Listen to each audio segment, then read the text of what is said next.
ഹരേ കൃഷ്ണ. എല്ലാവർക്കും നമസ്കാരം. ഇന്ന് കാശിത്തമ്പുരാന്റെ കഥ. ഭഗവാന്റെ പ്രിയ ഭക്തൻ, ഭഗവാൻ ഏറ്റവും പ്രിയപ്പെട്ട ഭക്തൻ അതായിരുന്നു കാശിത്തമ്പുരാൻ. ഈ പടത്തിൽ കാണുന്ന പിക്ചറിൽ കാണുന്ന വ്യക്തിയാണ് കേട്ടോ കാശിത്തമ്പുരാൻ, ആ മഹാൻ. അദ്ദേഹത്തിൻ്റെ പാതാരവിന്ദങ്ങളിൽ പ്രണാമം അർപ്പിച്ചുകൊണ്ട് അദ്ദേഹത്തിൻ്റെ കഥ പറയാൻ ഭഗവാൻ എന്നെ തിരഞ്ഞെടുത്തതിൽ ഒരുപാട് സന്തോഷിച്ചുകൊണ്ട് ഭഗവാന്റെ നാമത്തിൽ തുടങ്ങുകയാണ്.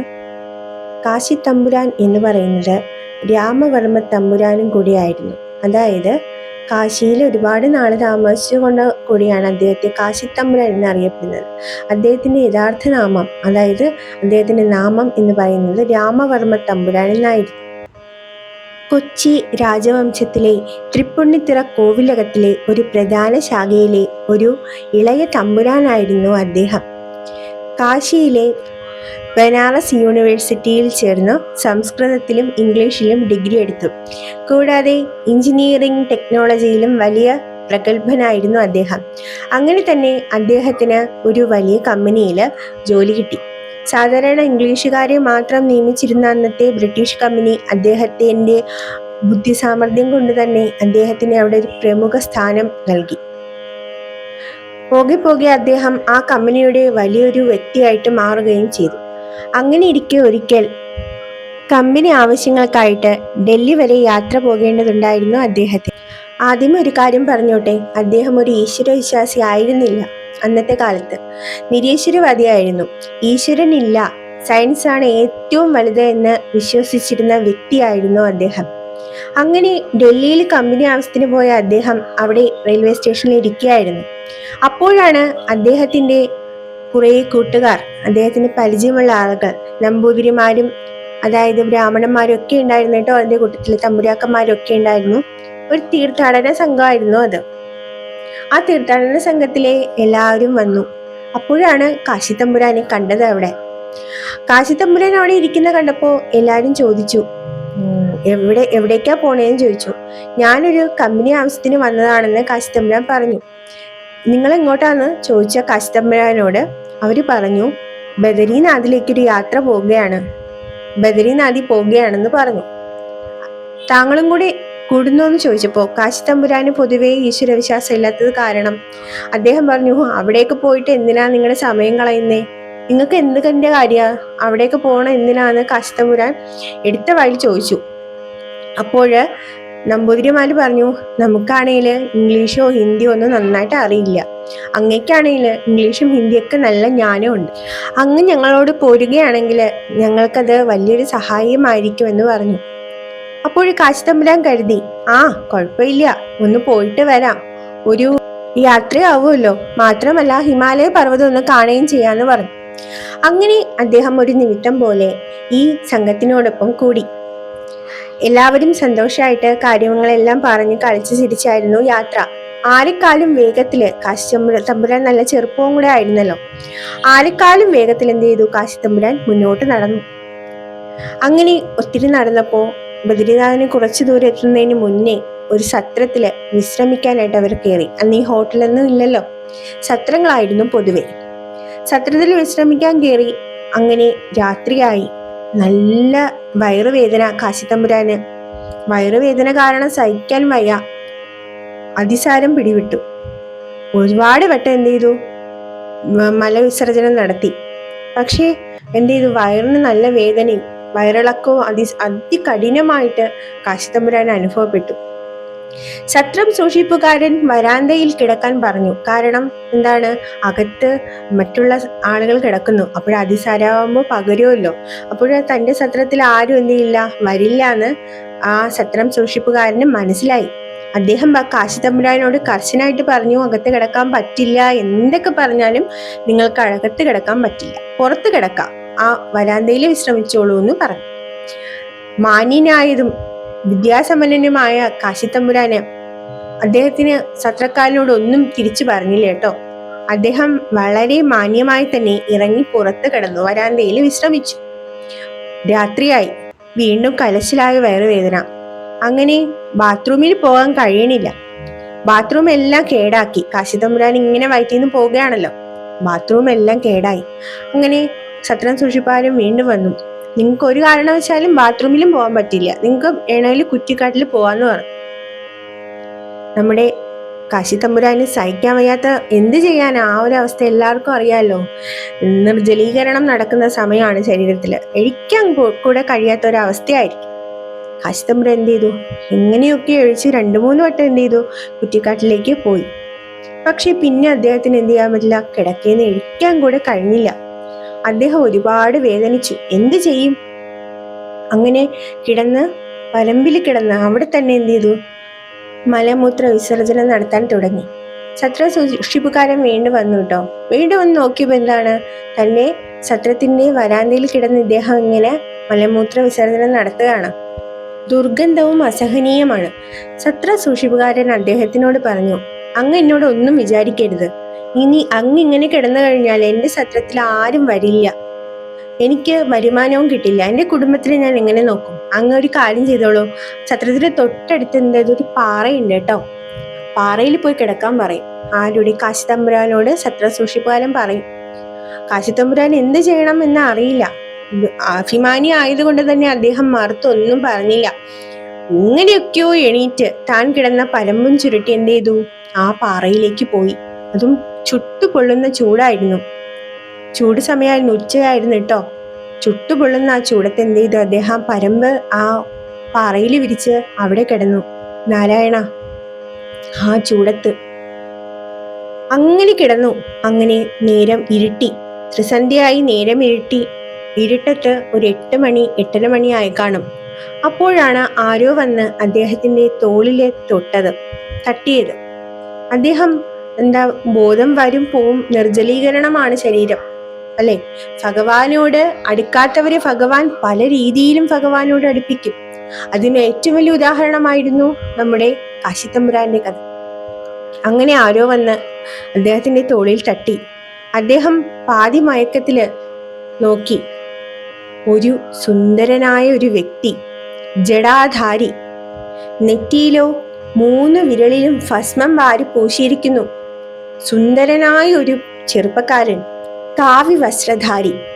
അദ്ദേഹം കാശി തമ്പുരാനോട് ചോദിച്ചു, അങ്ങ് എന്ത് ചെയ്യുകയാണ് എന്ന് ചോദിച്ചു. ഇവിടെ അതും ഹിന്ദി കലർന്ന ഒരു ഭാഷയിലാട്ടോ ചോദിച്ചത്. മറാഠിയും ഹിന്ദിയും കൂടെ കലർന്ന ഒരു ഭാഷയിലാണ്. അത് മനസ്സിലാക്കണമെങ്കിൽ അതിബുദ്ധി വേണം, കാരണം ഈ ഒരു അവസ്ഥയിൽ. പക്ഷെ കാശി തമ്പുരാൻ എന്തൊക്കെയോ അദ്ദേഹത്തിന്റെ രീതിയിൽ അറിയാന്നുള്ള രീതിയിൽ എന്തൊക്കെയോ പറഞ്ഞ് മനസ്സിലാക്കി. കാരണം കാശി തമ്പുരാൻ എല്ലാ ഭാഷയും അറിയാം, പക്ഷെ ആ സമയമായപ്പോൾ അദ്ദേഹത്തിന് സംസാരിക്കാൻ കൂടെ വയ്യ. പക്ഷെ ആ വ്യക്തി പറഞ്ഞു, അങ്ങയ്ക്ക് ഞാനൊരു മരുന്ന് തരാം, ആ മരുന്ന് കുടിച്ചു കഴിഞ്ഞാൽ ഉറപ്പായിട്ടും അങ്ങയുടെ അസുഖം പൂർണ്ണമായിട്ട് മാറുന്നതാണെന്ന് ഈ വന്ന വ്യക്തി കാശി തമ്പുരാനോട് പറഞ്ഞു. പക്ഷേ ഒരു കണ്ടീഷൻ ഉണ്ട്, ഒരു കാര്യമുണ്ട്. ഈ മരുന്ന് തരുന്നതിന് എനിക്കൊരു കാര്യമുണ്ട്.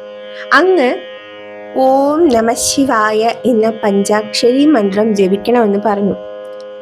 ഭഗവാൻ ഇല്ല എന്ന് വിശ്വസിക്കുന്ന കാശി തമ്പുരാൻ എങ്ങനെയാണ് ഓം നമഃശിവായ ജപിക്കുന്നത്? അദ്ദേഹം ആദ്യം പറ്റില്ല എന്ന് പറഞ്ഞു. എനിക്ക് നിങ്ങളുടെ മരുന്നും വേണ്ട, ഒന്നും വേണ്ട, ഞാൻ എന്ത് ചെയ്യില്ല, ഓം നമഃശിവായ ജപിക്കില്ല എന്ന് പറഞ്ഞു. അങ്ങനെ വാശിയിൽ കിടന്നു. കുറച്ചു നേരം കിടന്നപ്പോൾ വീണ്ടും കാശി തമ്പുരാന് ഒട്ടും സഹിക്കാൻ പറ്റുന്നില്ല. കാരണം ശരീരം മുഴുക്ക മലമൂത്രങ്ങളാണ്. ആ സ്മെല്ലും ആ ഒരു അവസ്ഥയെല്ലാം കാശി തമ്പുരാനെ വളരെയധികം ബുദ്ധിമുട്ട് അനുഭവിപ്പിച്ചു. കുറച്ചു കഴിഞ്ഞപ്പോൾ സന്യാസി എന്ത് ചെയ്തു, വീണ്ടും തിരിച്ചു വന്നു.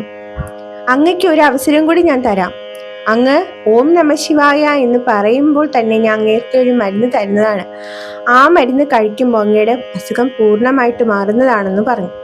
കാശി തമ്പുരാന് ഒരു വഴിയില്ലായിരുന്നു. അദ്ദേഹം പറഞ്ഞു, ഞാൻ എന്ത് വേണോ പറയാം, നിങ്ങൾ എനിക്ക് ആ മരുന്ന് തരുമോ എന്ന് പറഞ്ഞു.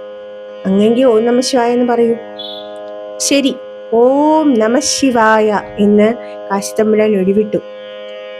അപ്പോൾ തന്നെ ആ സന്യാസി ചിരിച്ചുകൊണ്ട് കാശി തമ്പുരാന് ഒരു ഉരുള നൽകി. അതായത് ഒരുപാട് മരുന്നുകൾ ചേർത്ത ഒരു ഉരുള അദ്ദേഹത്തിന്റെ വായിൽ വെച്ചു കൊടുത്തു. അത് കഴിച്ച് അദ്ദേഹം എങ്ങനെയോ മയക്കത്തിലേക്ക് പോയി. പിറ്റേ ദിവസം ഉണർന്നപ്പോൾ അദ്ദേഹം വളരെ ഉന്മേഷവാനായിരുന്നു. ഉന്മേഷത്തോടെ ആയിരുന്നു അദ്ദേഹം ഉണർന്നത്. ഉണർന്ന് ഉടൻ തന്നെ താൻ കണ്ടത് സ്വപ്നമാണോ സത്യമാണോ എന്ന് കാശി തമ്പുരാന് മനസ്സിലായില്ല. അദ്ദേഹം നോക്കി, താൻ കിടന്ന പരമ്പും തൻ്റെ ശരീരമെല്ലാം നോക്കിയപ്പോൾ സത്യമാണ്, ഞാൻ കണ്ടത് സ്വപ്നമായിരുന്നില്ല. അദ്ദേഹം വീണ്ടും ഓം നമഃശിവായ ഉരുവിട്ടുകൊണ്ട് തന്നെ സത്രത്തിലേക്ക് പാഞ്ഞു. അവിടെ ചെന്ന് കുളിച്ച് തൻ്റെ ബാഗിൽ നിന്നും നല്ല വസ്ത്രങ്ങളെല്ലാം എടുത്ത് ധരിച്ചിട്ട് ബദരീനാഥിലേക്ക് പോയി. ഈ സന്യാസി പോകുന്നതിന് മുന്നേ ഒരു കാര്യം കൂടി പറഞ്ഞു കേട്ടോ. ബദരീനാഥിൽ പോയി ഭഗവാനെ ദർശിക്കുക, ഒരിക്കലും ജപം മുടക്കരുത് എന്നുകൂടി പറഞ്ഞിട്ടാണ് ഈ സന്യാസി അവിടെ നിന്നും പോയത്. കാശി തമ്പുരാൻ പോയ പോലെ തന്നെ അതിവേഗം എന്ത് ചെയ്തു, ബദരീനാഥിലേക്ക് നടന്നു. തിരിച്ചു വരുന്ന സമയത്ത് എന്ത് ചെയ്തു, അദ്ദേഹത്തിന് സുഖമില്ലാതിരുന്നപ്പോൾ അദ്ദേഹത്തെ അവിടെ തനിച്ചാക്കി പോയ സുഹൃത്തുക്കളെ വഴിയിൽ വെച്ച് കണ്ടു. അദ്ദേഹം വയറ് വയ്യാണ്ട് കിടന്ന സമയത്ത് അദ്ദേഹത്തിനെ അവിടെ ആക്കി ബദ്രീനാഥിനെ തൊഴാൻ പോയ സുഹൃത്തുക്കളെ കണ്ടു. സുഹൃത്തുക്കൾക്ക് അത്ഭുതമായിട്ടോ, എങ്ങനെ ഇദ്ദേഹത്തിന് ഇത്രയും ഭേദമായി എന്ന് അവർ അത്ഭുതപ്പെട്ടു. എന്തൊക്കെ ആയാലും അദ്ദേഹം എന്ത് ചെയ്തു, പിന്നെ അങ്ങോട്ടുള്ള ലൈഫ് എന്ന് പറയുന്നത്, ജീവിതം എന്ന് പറയുന്നത് ഭഗവാനിലേക്ക് അർപ്പിച്ചുകൊണ്ടായിരുന്നു. കാശിയിൽ പോയി ഒരുപാട് വർഷം, 10 വർഷത്തോളം 10-12 വർഷത്തോളം അദ്ദേഹം തപസ് അനുഷ്ഠിച്ചു. അത് കഴിഞ്ഞ് അദ്ദേഹത്തിന് ഒരു ഉൾവിളി പോലെ, നമ്മുടെ അഖിലാണ്ട കോടി ബ്രഹ്മാണ്ടനാഥന്റെ ഉൾവിളി പോലെ, മേപ്പത്തൂർ ഭട്ടതിരിപ്പാട് പറഞ്ഞതുപോലെ ബ്രഹ്മതത്വം അദ്ദേഹത്തെ ആകർഷിക്കാൻ തുടങ്ങി. ആ കാലത്ത് അദ്ദേഹം മധുരയിലും വൃന്ദാവനത്തിലും മഹാക്ഷേത്രങ്ങളിലൂടെയും സഞ്ചരിച്ചു. മഹാദേവനിലൂടെ അദ്ദേഹം ഉണ്ണിക്കണ്ണനെ കാണാൻ തുടങ്ങി. അങ്ങനെ കാശി തമ്പുരാൻ അദ്ദേഹത്തിന്റെ ഗുരുവായൂരപ്പന്റെ ഭക്തിയും തുടങ്ങി. ഒരിക്കൽ അദ്ദേഹത്തിന്റെ അച്ഛന് സുഖമില്ലാണ്ടായി. അച്ഛനെ കാണാൻ വന്നു കാശി തമ്പുരാൻ. അങ്ങനെയാണ് മഹാന്മാരല്ലേ, അച്ഛനും അമ്മയോടുമുള്ള കർമ്മം മറക്കില്ല. അച്ഛനെ കാണാൻ വന്നു കാശി തമ്പുരാൻ. പ്രഹ്ലാദന്റെ പാഠശാലയിൽ പ്രഹ്ലാദൻ മറ്റുള്ള അസുരന്മാരെയും കൂടി നാരായണ ജപം പഠിപ്പിച്ചതുപോലെ എറണാകുളം ജനറൽ ആശുപത്രിയിലെ ജനറൽ വാർഡിലെ എല്ലാവരും നാരായണ ജപിക്കാൻ കാശിത്തമ്പുരാൻ പഠിപ്പിച്ചു. സ്വന്തം അച്ഛനെയും മറ്റുള്ളവരെയും നാരായണ മന്ത്രം ജപിപ്പിക്കാൻ പഠിപ്പിച്ചു അദ്ദേഹം. എറണാകുളം ജനറൽ ആശുപത്രി ഒരു ചെറിയ വൃന്ദാവനമായിട്ട് മാറി. അവിടെ വെച്ച് തന്നെ അദ്ദേഹത്തിന്റെ അച്ഛൻ ഭഗവാന്റെ പാദങ്ങൾ പ്രാപിച്ചു. അച്ഛന്റെ അന്ത്യകർമ്മങ്ങൾ കഴിഞ്ഞതിന് ശേഷം അദ്ദേഹം ഗുരുവായൂർ അമ്പലത്തിലെ തൊഴാനെത്തി. അവിടെ വെച്ചാണ് ആഞ്ഞം തിരുമേനി അദ്ദേഹത്തിനെ ആദ്യമായി കണ്ടത്. ആഞ്ഞം തിരുമേനി അദ്ദേഹത്തിനെ അത്ഭുതത്തോടെ നോക്കി. ഒരു ബ്രഹ്മതത്വം, അതായത് ഒരു ചൈതന്യം അദ്ദേഹത്തിന്റെ മുഖത്ത് വിളങ്ങി കാണാൻ കഴിഞ്ഞു. കാശി തമ്പുരാൻ വീണ്ടും കാശിയിലേക്ക് പോയി. അത് കഴിഞ്ഞിട്ട് അദ്ദേഹത്തിന് അവിടെ നിൽക്കാൻ കഴിഞ്ഞില്ല. ഗുരുവായൂരപ്പ അദ്ദേഹത്തിനെ മാടി വിളിക്കുന്നു. അങ്ങനെ അദ്ദേഹം വീണ്ടും ഗുരുവായൂരെത്തി. പിന്നെ ഒരുപാട് വർഷങ്ങൾ അദ്ദേഹം ഗുരുവായൂരുണ്ടായിരുന്നു. അതുകൊണ്ടൊന്നും തീരുന്നില്ല.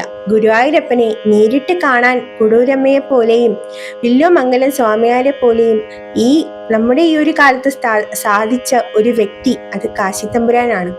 അദ്ദേഹത്തിന്റെ കഥകൾ അധികം പേർക്കൊന്നും അറിയില്ല.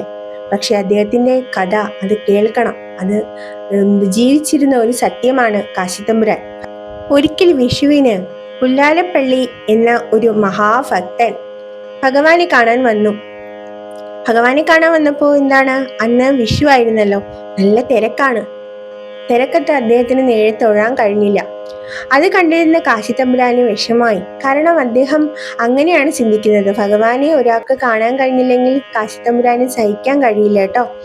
അങ്ങനെ അദ്ദേഹത്തിന്റെ അടുത്ത് ചെന്ന് കാശി തമ്പുരാൻ പറഞ്ഞു, അങ്ങ് എന്തിനാ വിഷമിക്കുന്നത്?